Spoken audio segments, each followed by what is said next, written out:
All right, everybody, welcome to the Knowledge and Mileage podcast. We're here at FitCon, and I have the pleasure to bump into Mark Sisson yesterday, and said, hey, you know what, is there a possibility that we could get you on the podcast? Like, yeah, sure. Fantastic opportunity. So thank you very much for sitting down around this massive, large round table and having this discussion with me, Mark. It's totally my pleasure. So for the viewers and listeners that are out there, can you tell us a little brief background about yourself and what you're all about now? So I was a geeky kid interested in health and fitness and longevity from an early age, like 12, 13 years old. I wanted to read about longevity and health, and started jogging to school because it was convenient. I could beat the bus home or to and from. And it coincided with this timing of the aerobic boom, the running boom. So in the late 60s, I started accumulating mileage just because I was trying to, again, beat the bus home from school. And the next thing you know, I'm fit enough to go out for the track team, and I'm winning the mile and the 2 mile in the same meets. And I'm reading that running is good for you, good for your heart, and you're going to live longer. So that all fit into my plan. And I started eating carbohydrates because that was what you were supposed to do to fuel all the miles. So I ate a lot of complex carbohydrates. I became a fairly good runner. I was finished fifth in the U.S. National Championships in the marathon in 1980. Went on later to do a fourth place Ironman in Hawaii. But through this all, I was performing well, and I looked good on the outside, but I was falling apart on the inside. I had osteoarthritis, tendonitis in my hips. I had irritable bowel syndrome. I had upper respiratory tract infections 6 times a year, almost like with that kind of regularity. Gastroesophageal reflux. I mean, I was a freaking wreck, right? And it didn't make sense that I was trying to do the right thing. I was working out hard, and I was eating the right kind of foods, supposedly, and yet I was falling apart. And at the age of like 28, 29, I had to retire from competition because I just couldn't train hard anymore. The injuries and the maladies it so interfered with my training, I couldn't go at an elite level anymore. So I kind of took a step back, and I said, well, what's it going to take to be strong, lean, fit, happy, healthy, and live long without all of that pain and sacrifice and suffering that I was going through? So I kind of dedicated the rest of my life to finding, they call them hacks now, but secrets that we all have that we can learn to have more energy, build muscle more efficiently, sleep better, enjoy life, basically. So that's been the through line of my businesses. I have a website called Mark's Daily Apple, which I talk about an ancestral lifestyle. I have a whole series of books called the Primal Blueprint, which look at the evolutionary experience and the clues that we get from evolutionary biology that inform how our genes express themselves today to rebuild, renew, regenerate, recreate us on a daily basis. That segued into a food line called Primal Kitchen, which has become wildly successful based on the notion that people who are eating real food, who've given up the crap in their diet, who've given up the added sugars and the artificial ingredients and the industrial seed oils and are now eating real food, still need to make that food taste better by putting sauces and salad dressings and things on it. So we make a line of healthy sauces and mayonnaise, ketchup, mustard, salad dressings, and things like that. So, and here we are today. Yeah, and I know all about those products because I use all those dressings, use the bars, use the avocado-based kind of mayo, and so to speak. And it tastes great because especially, if you look at the people out there that are sometimes on a calorie-restricted diet or they're dieting down for some sort of specific event or, it's just their lifestyle. Like you said, you have to motivate yourself to eat that dried chicken breast, and going back to the whole bodybuilding days, I mean, skinless chicken breast was like the go-to meal for the longest time, right? Yeah. If you were trying to be, if you were trying to lose weight, if you were trying to gain weight, whatever you were trying to do to be healthy, skinless chicken breast was like your go-to meal. Yeah. I mean, it's like I just couldn't abide that. So, we discovered early on, and we recognized early on the importance of healthy fats, right? So we have avocado oil is the basis of a lot of the products that we make.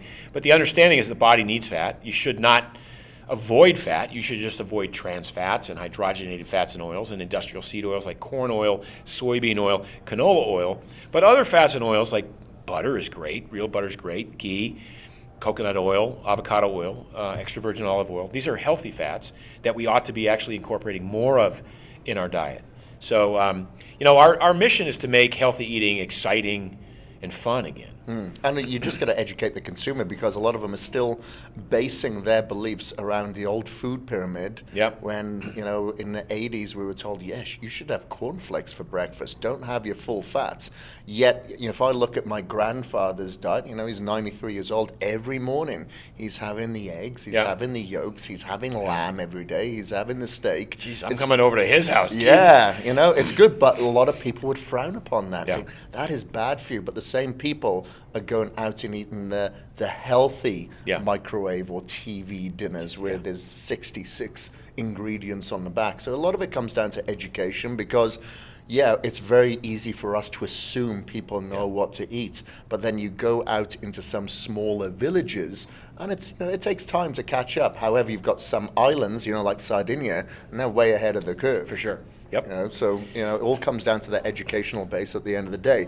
So what made you transition into the keto style lifestyle? Was it because of the implications that you were suffering from your endurance years?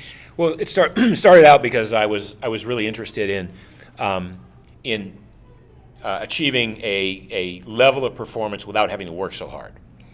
And in so doing, I discovered that I had been eating way too many carbohydrates and sugars. So about 15 or 20 years ago, I started eliminating some of the unhealthy fats in my diet. I started cutting way back on the sugars, because when I was a marathoner, I could eat anything. The furnace will burn anything, and it did. Caused a lot of inflammation. But as I drew back and looked at the diet, I realized we don't need that much in the way of carbs. So I became a low-carb eater. Now, by low-carb, if you just cut out sugars and pastas and rice and bread and cereal, things like that, you come down to you're going to be hard pressed to get 150 grams of carbs a day in your diet, and that's kind of the nice sweet spot for maintaining energy and maintaining muscle mass and maintaining body composition, is a maximum of 150 grams of carbs. So between 100 and 150 was where I was living for the last 15 years, and I was performing well, and I had the body that I wanted, and I had the energy I wanted, and everything was kind of working very well.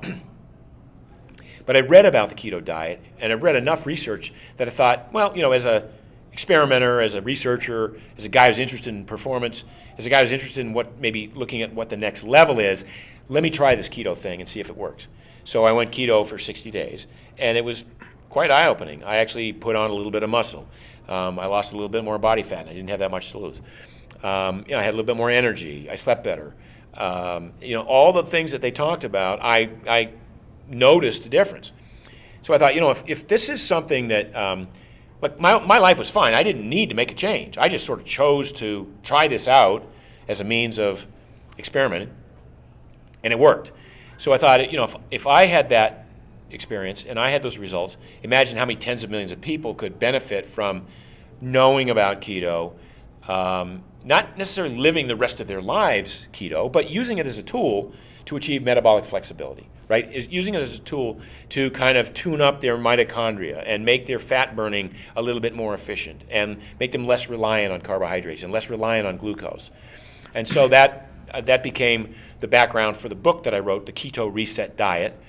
And over the ensuing year and a half, or almost 2 years now since that book's come out, it's become clear to me that this keto as a tool is a very potent weapon in people's, wanting to kind of overcome health issues, wanting to overcome weight issues, wanting to overcome cognition and performance issues. So I'm a big fan of keto as a tool in your overall, arsenal of things that you're going to do to achieve an awesome life.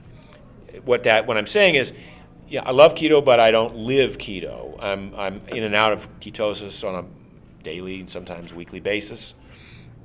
The point is, I don't notice the difference when I'm in and out. It's like I like to eat food. I like the biggest variety of food possible. So I don't like to be that restrictive that is, well, here's the only things you can eat, and here are the macros you have to stick to, and here's what it's got to look like. I'm more like, okay, I did the work. I created my own metabolic efficiency because of the diet that I did restrict my carbs. I did the right amount of exercise. Now I have this metabolically flexible engine. So now I can take advantage of some days I can have 150 grams of carbs. Feel great. Some days I can have 20 grams of carbs. Feel great. Some days I don't eat. Feel great. Some days I have 2 meals. Some days I have a big meal, a small meal. It's like all over the place. I like to call it fractal eating because I've built this metabolic flexibility. It allows me to extract energy from whatever substrate is available given the requirements of the body at that time. So if I need to burn fat, I got fat on my thighs, and I mean everybody has fat, even a low body fat person. Or the fat on a plate of food. I've got carbohydrate on my plate if I'm going to eat that. I got glucose in my bloodstream. I got glycogen in my muscles. I got ketones that my liver's producing. I even got amino acids that I can combust if I need to. So metabolic flexibility means you have access to all these different energy sources, and if you've done the work and if you've built the metabolic machinery, then you don't have to pay such strict attention to staying in ketosis or, counting macros or eating every X number of hours. It all just blends together because that's the information in everyone's DNA. We evolved with this ability to be extremely metabolically flexible.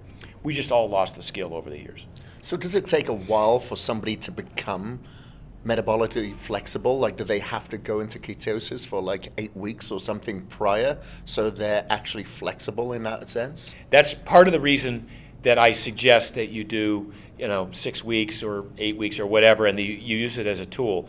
The best way to develop metabolic flexibility is to withhold carbohydrate so your body is forced to burn fat. When it's forced to burn fat, all these amazing genetic upregulations take place. So the body gets the signal, I have to build more mitochondria. The mitochondria that I have to work more efficiently.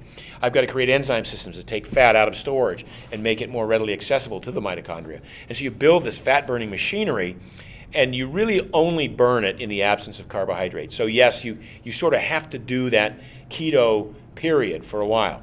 Now, before I ever did keto, and I was just basically what we call low carb, 100 to 150 grams, of carbs a day on average, I was still good at burning fat, but I wasn't producing ketones because I didn't need to. I had 150 grams of carbs is enough to continue to be burning carbs at whatever rate, and then if you become good at burning fat, you access the energy there. So you can become somewhat metabolically flexible just by cutting out the sugars, the industrial seed oils, and all the crap. But if you really want to kind of fine-tune that engine, you kind of have to go keto for a little bit of time. But again, once you do the work, it doesn't go away, the day you go off of the keto diet and you go back to eating whatever it was you were eating, you don't lose that metabolic machinery. Now, if you eat 300, 400 grams of carbs a day for the next 6 weeks, you have the same effect in the body, which is the body just is responding to the signals. And if the body says, well, I guess he doesn't want to burn fat anymore, I guess he's or she is, taking in all this carbohydrate, we may as well just go back to burning carbs. Let's atrophy all of the engines, all of the mitochondria. Let's let that stuff just go away. Let's get rid of some of them. You can cut back. We can actually consume some of those, and we can cut back because we're just responding to the signals that are being put forth by the diet, the types of food we're eating. Right, got it. So that's kind of what the keto reset sort of does. Yeah. You reset you to get back in. One of the things that I've found myself, like I followed like a cyclical keto diet for about 8 months last year, and this year as well. And I help a lot of people in regards to their nutrition. I've tried to help my family, and I'm usually the last person they'll listen to. Yeah. But one thing that's really helped my father, because I try to use different sort of varying dietary protocols. He's been on a keto diet now for about seven weeks now, and he's lost like 17 pounds during that time. But what is the great thing is, like, on a traditional diet, calorie restricted, maybe meal frequency, whatever, there's still cravings involved. Oh yeah, it's miserable. Yeah, but the one thing that you've noticed, like straight away off the bat, after about 7 days of following, no cravings. Yeah. No. Why is that? Now, I would say that's the number one thing about, like the number one benefit of a keto diet, and then eventually when you develop this metabolic flexibility, look, you're hungry because your brain is sensing that there's not enough energy to run your body, and that may be because you've locked your fat into your fat cells and you can't take it out. You haven't built the metabolic machinery to take it out. You've become sugar dependent, and so you need to be refueled every 2 or 3 hours with new carbohydrate. And if you skip a meal, you become hangry. Yeah. And if you skip a meal intentionally because you're dieting, it gets worse. And now the body almost like tries to, if you haven't built that metabolic machinery to easily take fat out, burn it, combust it at whatever level of activity, you have to do that work. If you don't do that work, then the body goes, okay, we don't know how to burn fat that well. We don't have that much in the way of mitochondria. We're used to burning sugar. The brain needs sugar. The brain doesn't know how to use ketones yet. Jesus, where are we going to get our sugar? I know. Let's tear it out of the muscles. So the brain secretes cortisol that then strips the muscles of amino acids, sends the amino acids to the liver to become glucose to fuel the energy requirements. It's wasteful, it's catabolic, it's miserable, and yet that's what dieting was all about for the last 50 years. And would that be why it works so well? I don't know if you follow this protocol with intermittent fasting or time-restricted eating, because if you're having carbohydrates, you feel like you have to fuel this engine every couple of hours, whereas if you're having fats, it is more satisfying, so you're able to incorporate a fasting protocol with that. That's why it works. When you're metabolically flexible, it means your body is extracting energy as it needs it from your body fat, from your glycogen if it needs it. If you're doing a heavy glycolytic, like a leg day, you still have glycogen. From ketones, your brain is working on ketones because you're making ketones because you're metabolically flexible, and in the absence of glucose, your liver makes ketones, and the brain, it offsets the needs for the brain to have glucose. So there's no dearth of substrate to burn. So when you wake up in the morning and your body's functioning on all these different cylinders, and you're not hungry. Hunger is an effect of a lack of energy, typically sensed in the brain because of low blood sugar, low glucose. But when you're good at burning ketones, the brain says, I don't need glucose, keep the glucose.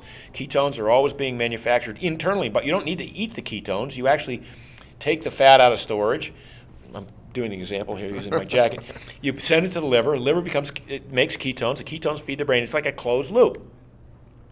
And so you don't get hungry. It's like so empowering. It's so freeing to not be tethered to a meal schedule and to be able to go, Jesus, it's 2 o'clock in the afternoon. I didn't eat today. I could eat now. That'd be fine. But you know what? If I don't eat now, I still feel good. So I'll just go to dinner, and I'll have dinner, and that'll be it. And this happens so often with people who are keto adapted or metabolically flexible. And they'll just, they don't orchestrate a day around mealtime.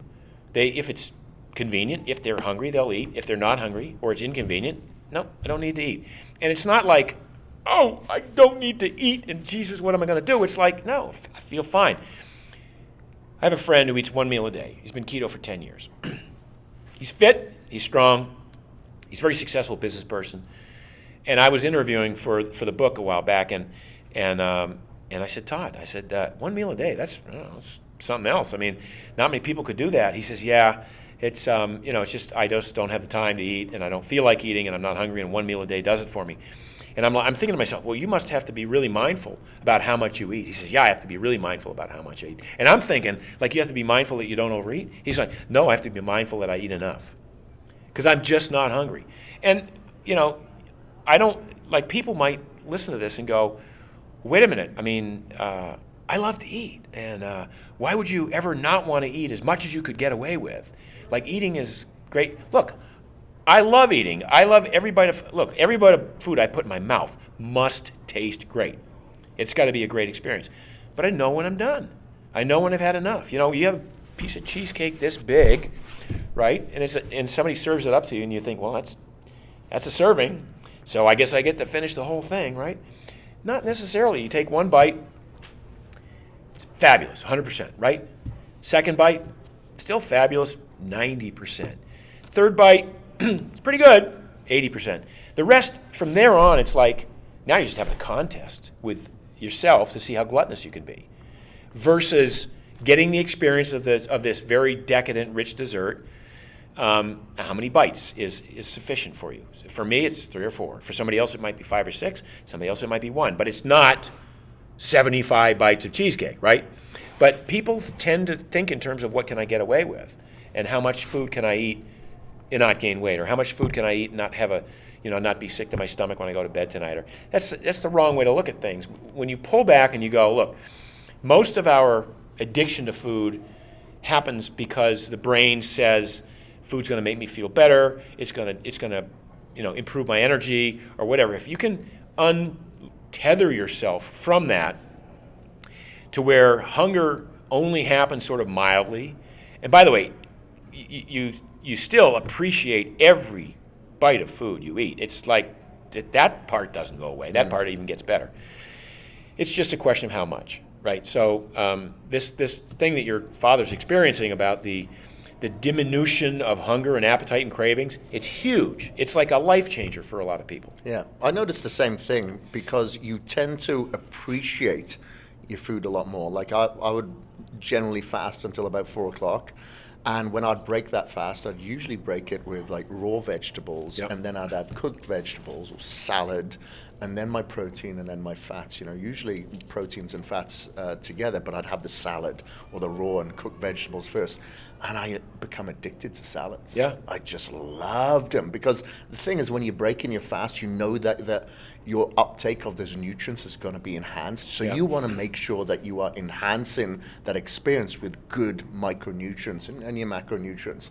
And you just appreciate it so much more. Yeah. It's like, okay, now this is my occasion to eat. Yeah. It isn't just another meal time to eat. It's an occasion. And you enjoy it more. You take your time, you enjoy it. And I think that's one of the things that's missed today. We are always distracted. We're reading or playing on our phone whilst we're eating. And we're wolfing it down. And you don't even think, man, what did I just eat? I've noticed that, even recently, that if I'm dining alone, so I live on 2 coasts now. I live mostly in Miami Beach, but sometimes I'm back in California. And my wife and I travel different places. So a lot of times I'm on the road and I'm eating at a restaurant, typically at a restaurant bar. I like meeting people at the bar, but if there's nobody there, I've noticed exactly that where I would normally have finished something and be like, I wouldn't have finished it, I've gotten halfway through and thought to myself, I'm done. But if I'm on a device and I'm reading or whatever, all of a sudden I finish the entire thing. It's just it has nothing to do. It's like the opposite of mindful eating, and that's, I think, what so many people are caught up in this. Because they're mindless when they're eating. They don't pay attention to, am I no longer hungry? The old kind of thing was like, am I full? I eat till I'm full. If you eat till you're full, it's too late. You're already way overeaten, because the fullness element only comes in an hour later, or 15 minutes later. You get up from the table and you go, oh geez, I overdid it, right? That's probably an evolutionary adaptation, because we're wired to overeat at every meal. But we're only wired to overeat because 1,000,000 years ago, 50,000 years ago, 10,000 years ago, you didn't know that there was going to be another meal around the corner, right? Whatever meal you were eating right now might be your last meal for days. And so the brain wires us to overeat. Thankfully, it wires us also to convert extra calories into stored fuel on our body. We store it as body fat. That's an awesome adaptation. You got to get that. That's insulin. Yeah, but in the absence of, all of those other factors, and we don't. Food's everywhere now, so we don't have to think about, well, I might not eat for 3 days. Yet our brains are still wired to do that. So, what we teach our clients is, the ability to eat until you're no longer hungry for the next bite. And that goes back to that cheesecake thing. And you can do it with any kind of food, but basically, not am I full, not is my plate empty, but am I really hungry for the next bite? And if the answer is no, you're done. Knowing full well that you can go, because you're metabolically flexible, you can go a day without eating if you needed to. But at the very least, you know that there's food at the next meal. Yeah. For sure, and that's one of the issues that we have in America. You travel a lot. You see overseas, a lot of the time the portions are not as big as what you get here. Like, I am still in shock. When we go to like a big city coffee, they have like these cinnamon rolls that come out. I'm like, that person is going to eat that by themselves, and they do. Yeah, and that's breakfast. No, believe me, it's unbelievable. Yeah. I can't do that. Thankfully, my stomach has shrunk a little Yeah, bit, you know. yeah. But one of the things that I really enjoyed about, doing the cyclical keto diet, intermittent fasting, was the sense of empowerment. Like you said before, the sense of empowerment that you don't have to leave the house with your cool bag as general bodybuilders would. Your Tupperware. Yeah, your Tupperware. It's like, I cannot leave the house. Yeah. I'll have an anxiety attack. Yeah. Cortisol levels probably going through the roof just thinking about it. Just thinking about, oh my God, it's been 15 minutes past when I was supposed to eat. Yeah. I'm going catabolic. I'm going cannibal. Yeah, exactly. Yeah. So I like that sense of empowerment where you'd Yeah. go out the door and go, wow, I guess I'm not going to take Tupperware or cool bag. Yeah. And then once you do that, that sense of empowerment translates into so many other areas. You transverse into, okay, I can be more disciplined with this and disciplined with that, much like what weight training or exercise or something like that can have that transcendence effect, and why I suggest people participate in such a way, Yeah. So with your, your endurance background, you said quickly before, like, I like the way that you kind of brush it off. Yeah, I came top 4 in Kona, that's quite a big deal. Yeah. I do follow Ironman triathlon quite a lot, and I've spoken to Dave Scott several times, and he's dealing with heart issues, because of the scarring of the heart, because of that extreme endurance aspect. Now, if you were to go back, and I don't know if you look after any endurance athletes now, what would you do different? So I would train, I'd train low, race high, which basically today means I would train in a low glycogen state and race in a higher glycogen state. So I'd literally train low fat, keto, cyclic keto. So I'd spend most of my keto time in the off season, where as I came into the season, I'd be doing very low level aerobic stuff at max heart rate of 180 minus my age, which is what we know to be the sort of the highest level at which you are still burning mostly fat before you go into a glycolytic, burning glycogen and burning glucose kind of phase. I'd be more specific about my hard workouts. I mean, I feel pretty confident that I had some amazing workouts on the track, which probably cost me, in terms of my performance, 3 weeks later in a race. Overtraining. So, a lot of things that I learned over the years, I incorporated into my book, Primal Endurance. But you mentioned Dave Scott. I mean, I used to maintain a registry of world-class athletes, world-class endurance athletes, who'd either died of heart attacks, had heart attacks and lived, had defibrillators installed, had pacemakers installed. I stopped keeping a record after like 75. It was just way too many. I have premature ventricular contractions. I have PVCs.